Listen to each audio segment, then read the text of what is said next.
सरस्वती पूजा आने वाली थी और मैंने सोचा इस बार मैं सरस्वती माता को अपने हाथ से कपड़े बना के पहनाऊँगी।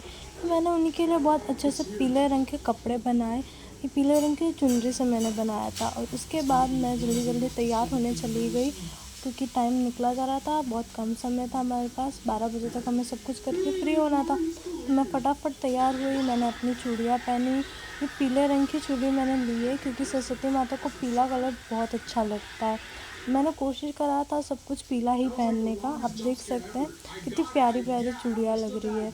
अगर सरस्वती माता होती तो उनको भी ये बहुत अच्छा लगता है ना। अभी ये तो हमने कर लिया, उसके बाद हम लोग फटाफट गए और है ना मैंने अपने पैरों को रंगा। ये रंगना बहुत ज़रूरी होता है, बहुत अच्छा लगता है, ज़रूरी तो नहीं कह सकती हूँ।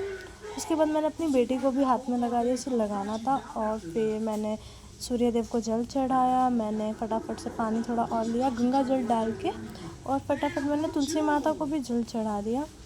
ये करना बहुत ज़रूरी है पूजा स्टार्ट करने से पहले, क्योंकि हमें हमारे तीनों देवताओं की पूजा करनी चाहिए।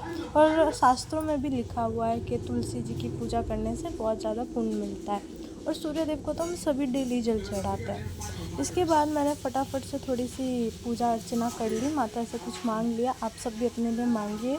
और मैंने फटाफट से भोले बाबा को भी जल चढ़ा दिया और मैं पूजा की तैयारी करने लगी। पूजा की तैयारी करने में बहुत टाइम लगा। ये कपड़ा भी मैंने ही अपने हाथों से सिला है।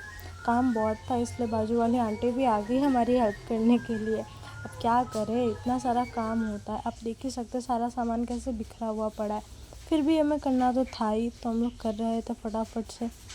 मैंने फटाफट मूर्ति साफ़ कर दी, फ़ोटो साफ़ कर दिया, मूर्ति सजाई और माला लगा दी मूर्ति को। आप लोगों को जान के हैरानी होगी, जो फूल वाली माला थी वो मैंने फ़ोटो पे लगाई थी, पर वो अपने आप मूर्ति पे गिर के चली गई।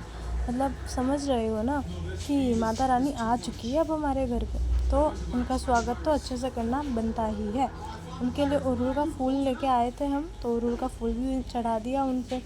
और फिर फटाफट से कलश स्थापना कर दी, जितनी जल्दी कर सके थे हमने उतनी जल्दी कर दिया। कलश स्थापना करने के बाद देखिए कितना अच्छा लग रहा है। और ये देखो कितनी प्यारी मूर्ति हमने बनाई थी। मूर्ति बनाने के बाद मूर्ति को सजाने का काम था, और ये इतना सारा सामान पड़ा था, इतना प्रसाद रखा था, ये सबको साथ रखने में और एक जगह करने में बहुत टाइम लगा हमें। इतना टाइम लग रहा था और टाइम तो था ही नहीं, 12 बजने वाले थे। हम इतनी जल्दी जल्दी करना चाहते थे। मैं फटाफट से बेल लेके आई थी, एक रात पहले ही ये सब ले आए थे हम। और इन सब पे थोड़ा गंगा जल हमने ऑलरेडी डाल दिया था, तो ये आप कर लीजिएगा। और पंचामृत हमने थोड़ा बनाया था, थोड़ा ही बनाते हैं, कोई पीता तो है नहीं, वेस्ट करने से तो अच्छा ही है कि कम बनाए। इसलिए फिर हमने फटाफट से थाली में डाल दिया। थाली हम ना फटाफट पीतल वाली जो थाली आती है ना, वो वाली थाली हमने यूज़ की है, क्योंकि पूजा में है ना हम हमारी रेगुलर थाली वगैरह कुछ यूज़ तो कर नहीं सकते हैं। और मैंने फिर अखंड जोत के लिए बत्ती भी बना दी, और उसके बाद हमने अखंड जोत जलाने की स्टार्टिंग करी, और सारे जो भी प्रसाद थे सब मैंने लगा दिया। सब होने के बाद हमने आरती करी, मेरे बेटे ने फटाफट आरती करी, हमने इतनी खुशी से चली। देखिए सरस्वती माता कितनी अच्छी लग रही है ना। आप लोग बताइएगा कि आपने अपने घर पे किया है या नहीं किया। अगर नहीं किया हो तो आप लोगों को करना चाहिए। सब तैयारी करने के बाद बहुत अच्छा लग रहा है, जितनी भी मेहनत करी थी ना सबका फल मिल गया। चलिए फिर मिलते हैं दूसरी वीडियो में, बाय।